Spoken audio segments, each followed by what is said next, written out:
اعوذ باللہ من الشیطان الرجیم بسم اللہ الرحمن الرحیم ربی یسر ولا تعسر وتمم بالخیر وبک نستعین یا فتاح ربی زدنی علما۔ سورہ البقرہ آیت 207 اور اس کے آگے کی۔ کچھ آدمی ایسے بھی ہیں جو نفس پرستی کی جگہ خدا پرستی کی روح سے معمور ہوتے ہیں اور اللہ کی خوشنودی کی طلب میں اپنی جانیں تک بیچ ڈالتے ہیں، یعنی رضا الہی کی راہ میں اپنا سب کچھ قربان کر دیتے ہیں۔ اور جو کوئی ایسا کرتا ہے تو یاد رکھیے اللہ بھی اپنے بندوں کے لیے سر تا سر شفقت و مہربانی رکھنے والا ہے۔ بے شک مسلمانوں، پوری طرح اور اعتقاد و عمل کے ساری باتوں میں مسلم ہو جاؤ اور دیکھو شیطانی وسوسوں کی پیروی نہ کرو، وہ تمہارا کھلا دشمن ہے۔ پھر اگر ایسا ہوا کہ تم ڈگمگا گئے باوجود کہ ہدایت کی روشن دلیل تمہارے سامنے آ چکی ہے، تو یاد رکھو اللہ کے قانون جزا کی پکڑ سے تم بچ نہیں سکتے۔ وہ سب پر غالب اور اپنے کاموں میں حکمت والا ہے۔ بے شک پھر یہ لوگ کس بات کی انتظار میں ہیں؟ کیا اس بات کے منتظر ہیں کہ خدا ان کے سامنے نمودار ہو جائے اور اس طرح نمودار ہو جائے کہ بادل اس پر سایہ کیے ہو اور فرشتے صف باندھے کھڑے ہوں اور جو کچھ ہونا ہے ہو چکے؟ اگر اسی بات کے منتظر ہیں تو یاد رکھیے یہ بات دنیا میں تو ہونے والی نہیں، اور تمام کاموں کے سر رشتہ اللہ ہی کے ہاتھ ہے۔ بنی اسرائیل سے پوچھو، ہم نے انہیں علم و بصیرت کی کتنے روشن نشانیاں دی تھیں، اور جو کوئی خدا کی نعمت پا کر بھی اسے محرومی شفقات سے بدل ڈالے تو یاد رکھو خدا کے قانون مکافات بھی سزا دینے میں بہت سخت ہے۔ منکرین حق کی نگاہوں میں تو صرف دنیا کی زندگی ہی سمائی ہوئی ہے، وہ ایمان والوں کی موجودہ بے سر و سامانی دیکھ کر ہنسی اڑاتے ہیں، حالانکہ جو لوگ متقی ہیں قیامت کے دن وہی ان منکروں کے مقابلے میں بلند مرتبہ ہوں گے۔ اور پھر یہ منکرین حق نہیں جانتے کہ جو لوگ آج مال و جاہ دینوں سے تہی دست ہیں، کل کو اللہ کے فضل سے مالا مال ہو جا سکتے ہیں۔ منکرین نہیں جانتے کہ جو لوگ آج مال و جاہ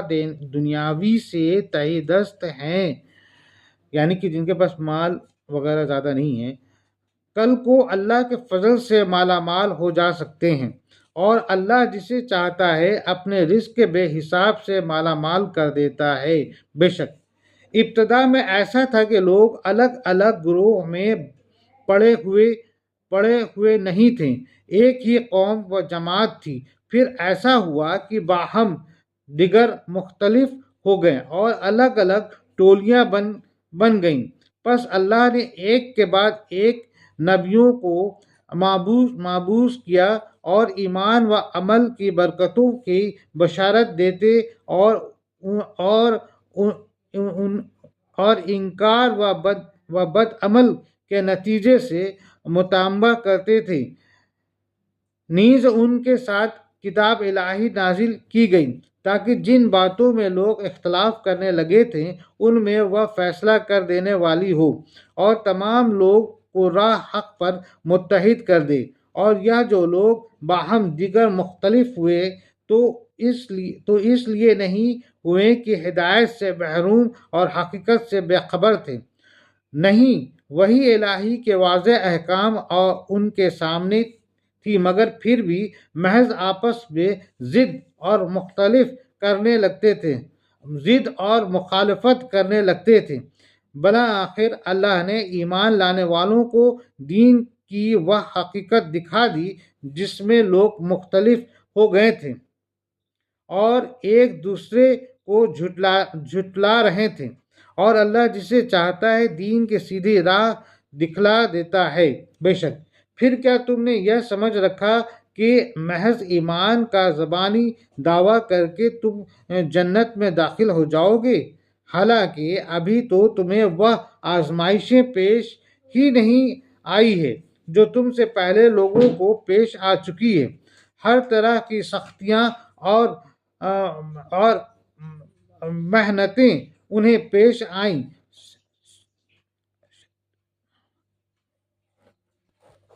شرطوں اور ہولناکیوں سے ان کا دل دہل گئے، یہاں تک کہ اللہ کا رسول اور جو لوگ ایمان لائے تھے پکار اٹھے، اے نصرت الہی تیرا وقت کب آئے گا؟ تب اچانک پردہ غیب چاک ہوا اور خدا کی نصرت یہ کہتے ہوئی نمودار ہو گئی، ہاں گھبراؤ نہیں، خدا کی نصرت تم سے دور نہیں ہے۔ اے پیغمبر تم سے لوگ دریافت کرتے ہیں کہ خیرات کے لیے خرچ کریں تو کیا خرچ کریں؟ ان سے کہہ دو جو کچھ بھی تم نے اپنے مال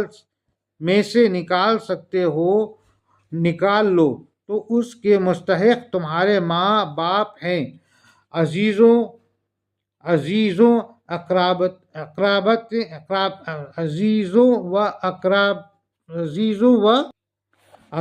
و اقربا ہیں، یتیم بچے ہیں، مسکین ہیں، مصیبت زدہ مسافر ہیں، اور یاد رکھو جو کچھ بھی تم بھلائی کے کاموں میں سے کرتے ہو تو وہ اللہ سے پوشیدہ نہیں رہ سکتا کہ اکارت جائے، وہ سب کچھ جاننے والا ہے۔ بے شک لڑائی کا تمہیں حکم دیا گیا ہے اور وہ تمہیں ناگوار ہے، لیکن بہت ممکن ہے ایک بات کو تم ناگوار سمجھتے ہو اور وہ تمہارے حق میں بہتر ہو، اور ایک بات تمہیں اچھی لگتی ہو اور اسی میں تمہارے لیے بڑائی ہو۔ اللہ جانتا ہے مگر تم نہیں جانتے۔ اے پیغمبر لوگ تم سے پوچھتے ہیں جو مہینہ حرمت کا مہینہ سمجھا جاتا ہے اس میں لڑائی لڑنا کیسا ہے؟ ان سے کہہ دو اس میں لڑائی لڑنا بڑی برائی کی بات ہے، مگر ساتھ ہی یہ بھی یاد رکھو کہ انسان کو اللہ کی راہ سے روکنا یعنی ایمان اور خدا پرستی کی راہ اس پر بند کر دینا اور اس کا انکار کرنا اور مسجد حرام میں نہ جانے دینا، نیز مکہ سے وہاں کے بسنے والوں کو نکال دینا اللہ کے نزدیک اس سے بھی زیادہ برائی ہے، اور فتنہ یعنی ظلم و فساد قتل سے بھی بڑھ کر ہے۔ اور یاد رکھو یہ لوگ تم سے برابر لڑتے ہی رہیں گے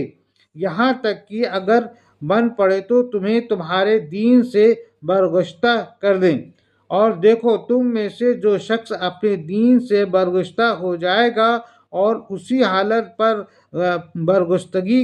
میں دنیا سے جائے گا تو یاد رکھو اس کا شمار ان لوگوں میں ہوگا جن کے تمام اعمال دنیا اور آخرت میں اکارت گئے، اور ایسے ہی لوگ ہیں جن کا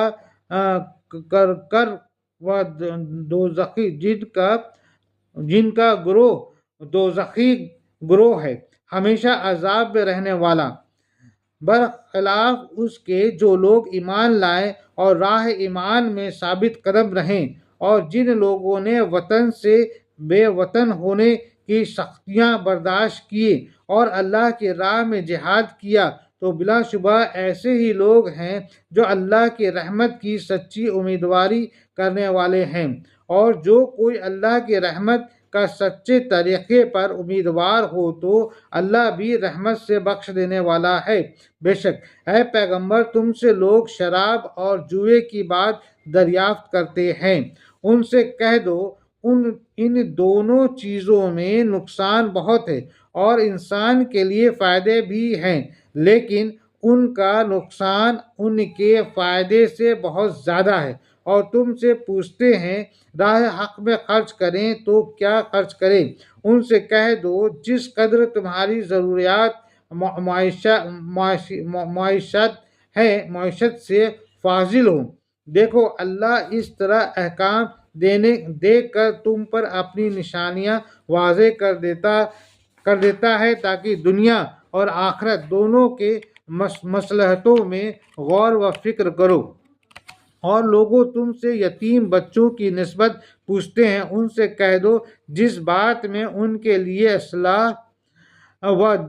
درستگی ہو وہی بہتر ہے۔ اور اگر تم ان کے ساتھ مل جل کر رہو یعنی انہیں اپنے گھرانے میں شامل کر لو تو بہرحال وہ تمہاری بھلائی ہے، کچھ غیر نہیں۔ اور اللہ جانتا ہے کون اصلاح کرنے والا ہے کون خرابی کرنے والا ہے۔ پس اگر تمہاری نیت بخیر ہے تو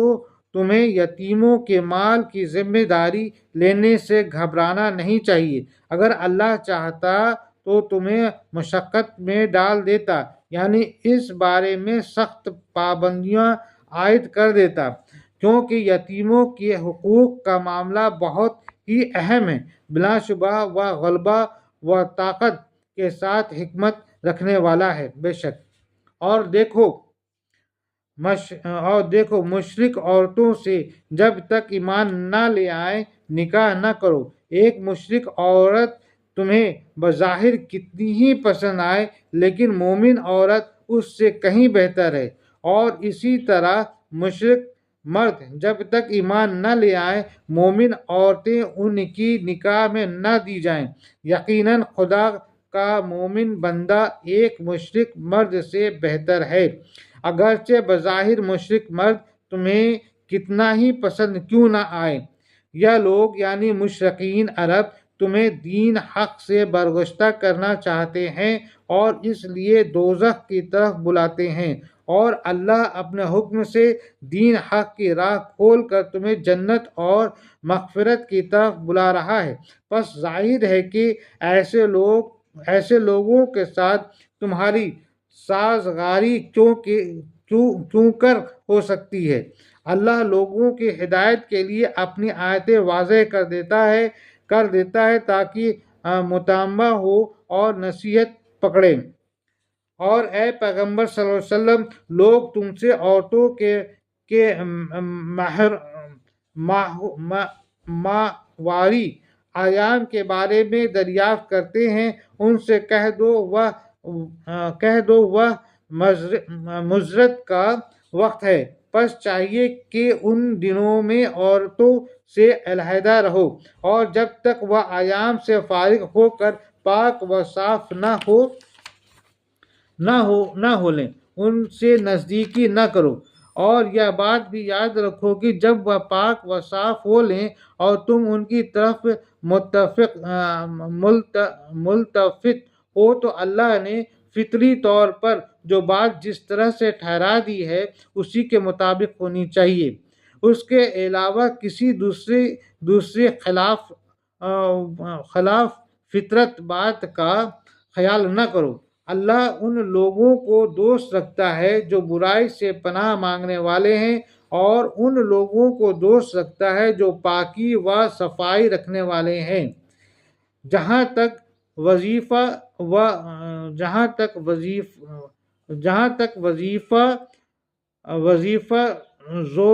زوجیت کا تعلق ہے تمہاری عورتیں تمہارے لیے ایسی ہیں جیسی کاشت کی زمین، پس جس طرح بھی چاہو اپنی زمین فطری طریقے سے کاشت کرو اور اپنے لیے مستقبل کا سرو سامان کرو، یعنی اولاد کی اور اس کے حضور حاضر ہونا ہے، یعنی اولاد کی پیدائش کا سرو سامان کرو۔ اور اصل بات یہ ہے کہ ہر حال میں اللہ سے ڈرتے رہو اور یہ بات نہ بھولو کہ ایک دن تمہیں مرنا اور اس کے حضور حاضر ہونا ہے، اور ان کے لیے جو ایمان رکھتے ہیں دین حق کے سہولتوں اور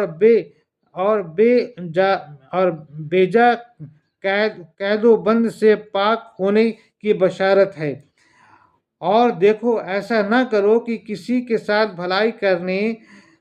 کرنے یا پرہیزگاری کی راہ اختیار کرنے یا لوگوں کے درمیان صلح صفائی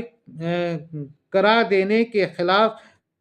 قسمیں کھا کر اللہ کے نام کو نیکی سے بچ نکلنے کا بہانہ بنا لو۔ یعنی پہلے تو کسی اچھے کام کے خلاف قسم کھا لو، پھر کہو خدا کی قسم کھا کر ہم نے کیوں کر یہ کام کر سکتے ہیں۔ یاد رکھو اللہ سننے والا جاننے والا ہے۔ بے شک تمہاری قسموں میں جو لغو اور بے معنی قسمیں ہوں ان پر اللہ پکڑ نہیں کرے گا، اور اس لیے ان کا کوئی اعتبار نہیں۔ جو کچھ بھی پکڑ ہوگی وہ تو اسی بات پر ہوگی جو سچ مچ کو تم نے سمجھ بوجھ کر کے کی ہے۔ سچ مچ کو تم نے سمجھ بوجھ کر کی ہے، اور اس لیے تمہارے دلوں نے اپنے عمل سے کمائی ہے، اور اللہ ہر حال میں بخشنے والا تحمل کرنے والا ہے۔ بے شک جو لوگ اپنی بیویوں کے پاس جانے کی قسم کھا بیٹھیں تو ان کے لیے 4 مہینے کی مہلت ہے، پھر اگر اس عدت کے اندر وہ رجوع کر لیں یعنی بیوی سے ملاپ کر لیں تو رحمت سے بخشنے والا ہے۔ یہ آیت طلاق متعلق ہے، یہاں پہ قسم کا معنی طلاق ہے۔ لیکن اگر ایسا نہ ہو سکے اور طلاق ہی کی ٹھان لیں تو پھر بیوی کے لیے طلاق ہے، البتہ ملاپ کی جگہ جدائی کا فیصلہ کرتے ہوئے یہ بات نہ بھولو کہ اللہ سب کچھ سننے والا اور جاننے والا ہے۔ بے شک اور جن عورتوں کو ان کے شوہروں نے طلاق دے دی ہوں تو انہیں چاہیے ماہواری ایام کے 3 مہینوں تک اپنے آپ کو نکاح ثانی سے روکے رکھیں، اور اگر وہ اللہ پر اور آخرت کے دن پر ایمان رکھتی ہیں تو ان کے لیے جائز نہیں کہ جو چیز اللہ نے ان کے پیٹ میں پیدا کر دی ہو اسے چھپائیں، یعنی اگر حمل سے ہوں تو ان کا فرض ہے کہ اسے ظاہر کر دیں، اور ان کے شوہر جنہوں نے طلاق دی ہے اگر عدت کے اس مقرر زمانے کے اندر اصلاح حال پر آمادہ ہو جائیں تو وہ انہیں اپنی زوجیت میں لینے کی زیادہ حقدار ہیں۔ بے شک اور دیکھو عورتوں کے لیے بھی اسی طرح کے حقوق مردوں پر ہے جس طرح کے حقوق مردوں کی عورتوں پر ہیں کہ ان کے ساتھ اچھا سلوک کریں، البتہ مردوں کو عورتوں پر ایک خاص درجہ دیا گیا ہے، اور یاد رکھو اللہ زبردست حکمت رکھنے والا ہے۔ بے شک طلاق جس کے بعد رجوع کیا جا سکتا ہے 2 مرتبہ کر کے 2 مہینوں میں 2 طلاقیں ہیں، پھر اس کے بعد شوہر کے لیے 2 ہی راستے رہ جاتی ہیں، یا تو اچھے طریقے پر روک لینا یعنی رجوع کر لینا، یا پھر حسن سلوک کے ساتھ الگ کر دینا یعنی تیسرے مہینے تیسرے طلاق دے کر جدا ہو جانا۔ اور تمہارے لیے جائز نہیں کہ جو کچھ اپنی بیویوں کو دے چکے ہو طلاق دیتے ہوئے اس میں سے کچھ واپس لے لو۔ ہاں اگر شوہر اپنی بیوی کو اندیشہ پیدا ہو جائے کہ اللہ کے ٹھہرائے ہوئے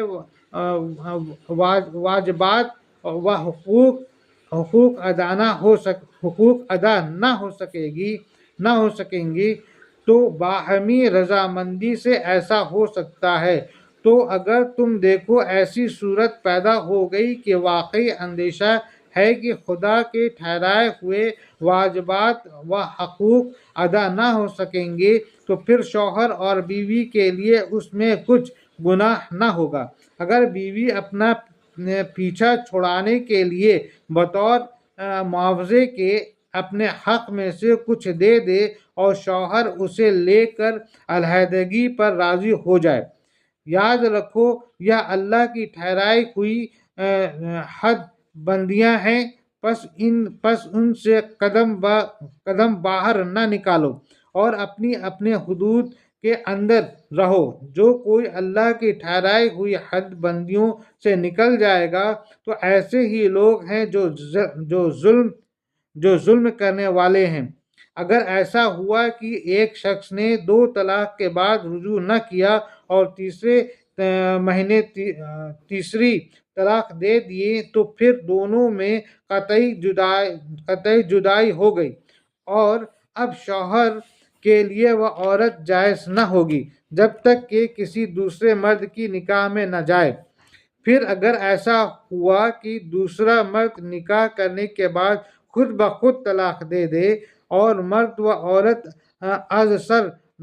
نو ملنا چاہیں تو ایک دوسرے کی طرف رجوع کر سکتے ہیں، اس میں ان کے لیے کوئی گناہ نہیں، بشرطیکہ کہ دونوں کو توقع ہو اللہ کی ٹھہرائی ہوئی حد بندیوں پر قائم رہ سکیں گے۔ اور دیکھو یہ اللہ کی ٹھہرائی حد بندیاں ہیں جنہیں وہ ان لوگوں کے لیے جو مسئلہ معیشت کا علم رکھتے ہیں اور واضح کر دیتا ہے۔ اور جب ایسا ہو کہ تم اپنی عورتوں کو طلاق دے دو اور ان کی عدت کی مدت پوری ہونے کو آئے تو پھر تمہارے لیے 2 ہی راستے ہیں، یا تو طلاق سے رجوع کر کے انہیں ٹھیک طریقے پر روک لو، آخری طلاق دے کر ٹھیک طریقے پر روک لو، یا آخری طلاق دے کر ٹھیک طریقے پر جانے دو۔ ایسا نہ کرو کہ انہیں نقصان پہنچانے کے لیے روکے رکھو تاکہ ان پر زور و ستم کرو، یعنی نہ تو رجوع کرو نہ جانے دو، بیچ میں لٹکائے رکھو۔ اور یاد رکھو جو کوئی ایسا کرے گا تو اپنے ہاتھوں خود اپنا ہی نقصان کرے گا۔ اور دیکھو ایسا نہ کرو کہ اللہ کے حکموں کو ہنسی کھیل بنا لو کہ آج نکاح کیا کل بلا وجہ طلاق دے دی۔ اللہ کا اپنے اوپر احسان یاد کرو، اس نے کتاب و حکمت میں سے جو کچھ نازل کیا ہے اور اس کے ذریعے تمہیں نصیحت کرتا ہے، اسے نہ بھولو اور اللہ سے ڈرو اور یاد رکھو کہ اس کے علم سے کوئی بات باہر نہیں، بے شک صدق اللہ العظیم۔